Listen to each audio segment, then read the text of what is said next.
Hi viewers, I'm Janaji. അപ്പം നമ്മുടെ സ്വന്തമായിട്ട് ഭാഷ മെച്ചപ്പെടുത്തുന്നത് എങ്ങനെയാണ് എന്നാണ് ഇപ്പം നമ്മൾ നോക്കിക്കൊണ്ടിരിക്കുന്നത്.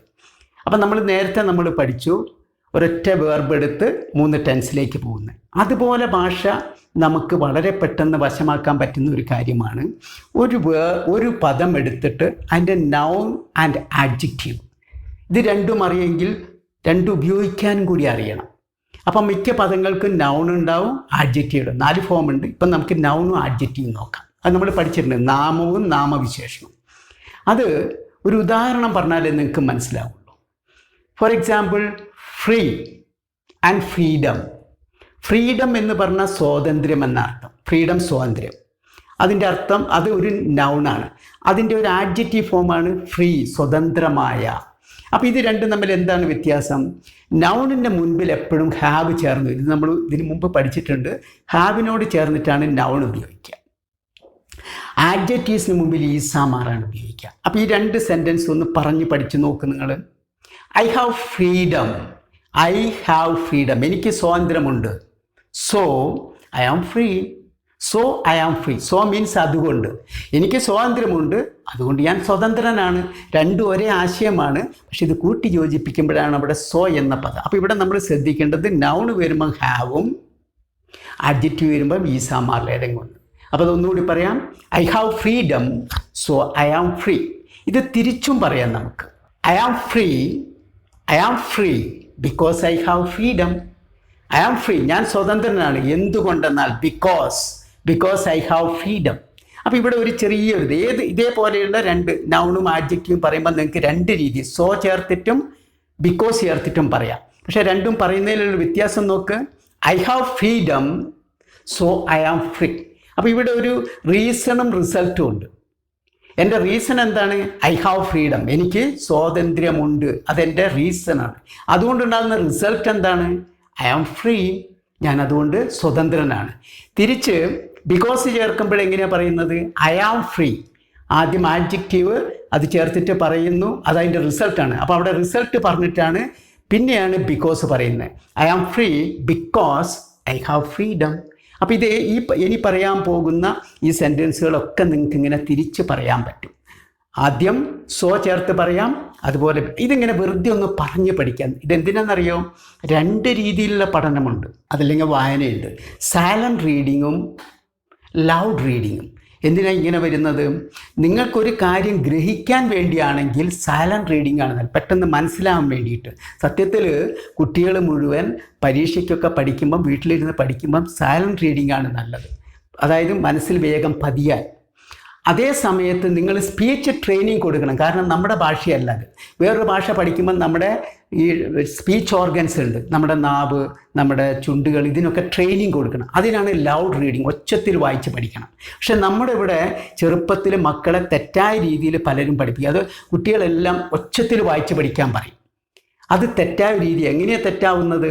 അച്ഛനും അമ്മയ്ക്കും കുട്ടികൾ കളിക്കുകയാണോ അതോ ഉറങ്ങുകയാണോ പഠിക്കുകയാണോ എന്നറിയാൻ ഒച്ചത്തിൽ വായിക്കുക. അമ്മ അവിടെ അടുക്കളയിൽ ഭയങ്കര തിരക്കിലായിരിക്കും, അപ്പോൾ അമ്മയ്ക്ക് അവിടെ കേൾക്കണം. അങ്ങനെയാണ് ഇത് ഒച്ചത്തിൽ കുട്ടികളെ കൊണ്ട് വായിപ്പിക്കുന്നത്. പക്ഷേ എന്താവും എന്നറിയോ? എത്ര എനർജിയാണ് കുട്ടികൾ നഷ്ടപ്പെടുന്നത്. ഒച്ചത്തിൽ വായിക്കുമ്പോൾ കുട്ടികളുടെ ഒരുപാട് എനർജി അങ്ങനെ വന്ന് പിന്നെ കുട്ടികൾ ഏറ്റവും വലിയ, ചിലപ്പം ഡിഗ്രി കഴിഞ്ഞ് PG എത്തുമ്പോഴും കുട്ടികൾക്ക് ഒച്ചത്തിൽ വായിച്ച് പഠിച്ചാലേ മനസ്സിലാവുള്ളൂ.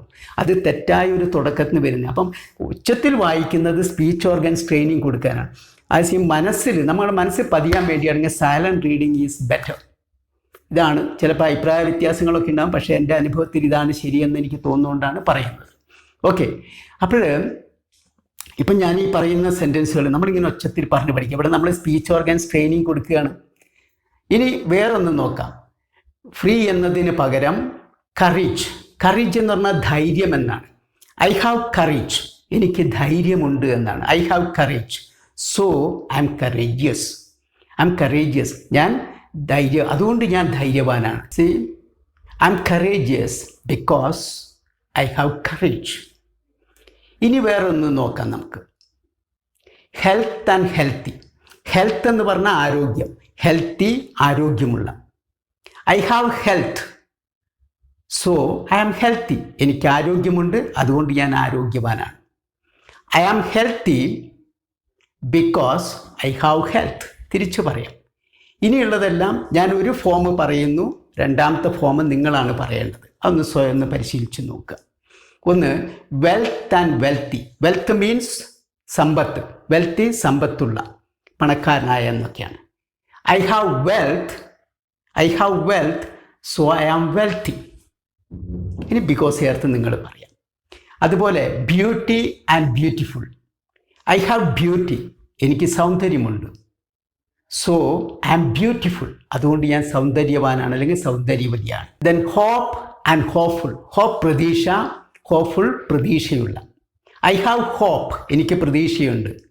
സോ ഐ ആം ഹോപ്പ്ഫുൾ, അതുകൊണ്ട് ഞാൻ പ്രതീക്ഷയുള്ളവനാണ്. Confidence and confident. Confidence means ആത്മവിശ്വാസം, കോൺഫിഡൻറ്റ് ആത്മവിശ്വാസമുള്ള. I have confidence so I am confident, എനിക്ക് ആത്മവിശ്വാസമുണ്ട്, അതുകൊണ്ട് ഞാൻ ആത്മവിശ്വാസമുള്ളവനാണ്. Then you see intelligence and intelligent. Intelligence എന്ന് പറഞ്ഞിട്ടുണ്ടെങ്കിൽ ബുദ്ധി, ഇൻ്റലിജൻറ്റ് എന്ന് പറഞ്ഞാൽ ബുദ്ധിയുള്ള. അപ്പം വിവേകബുദ്ധിയുള്ള എന്നാണ് ശരിക്കും, വിവേകബുദ്ധിക്കാണ്. മറ്റേത് നോളജബിൾ എന്നൊരു വാക്കാണ് ഉപയോഗിക്കുക. അതായത് ഇംഗ്ലീഷിൽ നമുക്ക് സാധാരണ ഉപയോഗിക്കുന്ന വാക്കാണ് വിസ്ഡം എന്നൊരു വാക്ക് നിങ്ങൾ കേട്ടുകയാണ്. വിസ്ഡവും നോളജും രണ്ടും അറിവാണെങ്കിലും അത് തമ്മിൽ ചെറിയ വ്യത്യാസമുണ്ട്. ഏതായാലും വിവേകബുദ്ധിക്കാണ് ഇൻ്റലിജൻസ് എന്ന് പറയുന്നത്. So I have intelligence so I am intelligent. അപ്പം ഞാൻ അവസാനം പറഞ്ഞ പലതും ഒരൊറ്റ തരത്തിലുള്ള സെൻറ്റൻസേ പറഞ്ഞിട്ടുള്ളൂ. നിങ്ങൾ എന്ത് ചെയ്യണം, തിരിച്ച് അതിൽ ബിക്കോസ് ചേർത്ത് എങ്ങനെയാണ്, അതൊന്ന് തല തിരിച്ചിങ്ങോട്ട് വരുമ്പോഴേക്കും ബിക്കോസ് ചേർത്ത്, അങ്ങനെ നിങ്ങളൊന്ന് പറഞ്ഞ് ശീലിച്ച് നോക്ക്. ഇനി ഇതുപോലെ ഏതൊരു നൗണും ആഡ്ജക്റ്റീവും നിങ്ങൾക്ക് ബന്ധിപ്പിക്കാൻ കഴിയും. രണ്ട് രീതിയിൽ കാര്യങ്ങൾ പറയാൻ പറ്റും. ഇനി ഇവിടെ നമുക്ക് ഇപ്പം ഇത്രയാണ് നമ്മൾ ഇന്ന് പഠിച്ച്, ഇത്രയും പദങ്ങളെ എടുത്തുള്ളൂ, വളരെ കുറച്ച് പദങ്ങൾ. ഇനിയും നിങ്ങൾക്ക് സാധാരണ വരുന്ന കുറേ പദങ്ങൾ എടുത്ത് ഹാവും ഈസാമാറൊക്കെ ചേർത്ത് നിങ്ങൾക്ക് പറയാൻ പറ്റും. അതങ്ങനെ നമുക്ക് ക്രമേണ പുതിയ വീഡിയോസ്, ഇവിടുന്ന് അങ്ങോട്ടുള്ള വീഡിയോസിൽ അതിനെക്കുറിച്ച് പറയാം. So friends, I hope you have understood everything. Let's wind up here. Thank you very much.